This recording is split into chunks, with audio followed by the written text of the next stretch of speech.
104.5 The Team. We are live on Radio Row. Thanks to our friends at Bud Light. They sent us out here, and we get to meet true legends. And this is one that goes way back for me, and still extremely impressive and physically intimidating. Ed Too Tall Jones is here with us.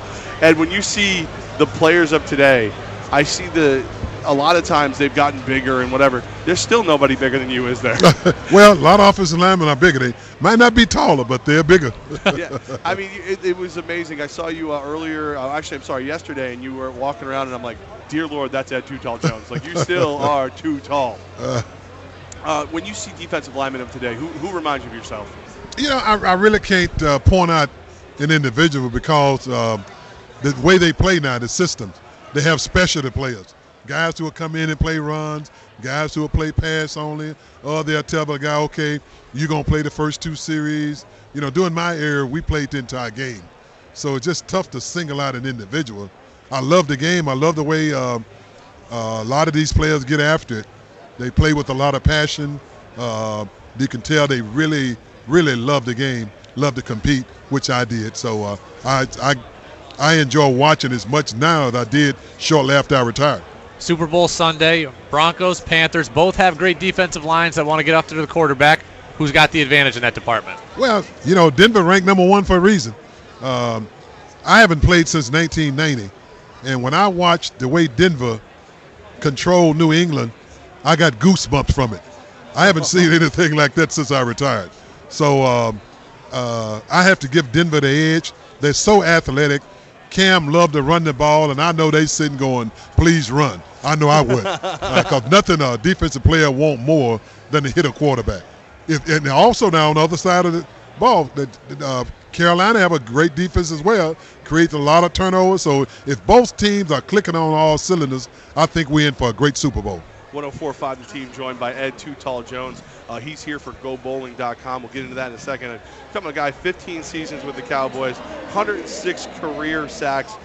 As the guy who got after the quarterback, do you prefer the guy like Cam that might run out and you can get him on your side of the line, or do you prefer the guy like Peyton where after a couple steps back, he ain't going anywhere? I prefer a guy like Cam. Oh, yeah. And because I believe a lot of his run is not by design. I just think he in the game, get in the floor of the game, and he just decided, you know, I'm running this time to try and make something happen. That's what you want from a defensive player. Peyton Manning with that quick release, tell you what, that's a nightmare for a defensive lineman. We've asked nearly everybody we've talked to. Cam Newton celebrations. You're a defensive guy who likes to get after the quarterback. Do you like seeing Cam showboat like that? Being a fan, I like it. Watching it, I like that. I think it's great. I think the fans like it. But now if I was playing, it would give me a little incentive to really prevent him, to stop him from doing that. Now, you won a Super Bowl in '78, and now you're looking at Super Bowl 50. How much has this changed from when you were in it to now? Oh, it's like night and day. Even back then, my first one that we lost, Super Bowl 10, we thought the media was off the chain. We hadn't seen anything like it. But that's absolutely because of social media and international media. It's just, it's unbelievable. And my concern would be if I was playing today, especially if I was captain, will my teammates be able to stay focused from all this attention? Because normally you have 8 guys on each side of the ball that get a lot of attention all year long. Now everybody that's in that uniform is getting a lot of attention. Can they stay focused would be my concern.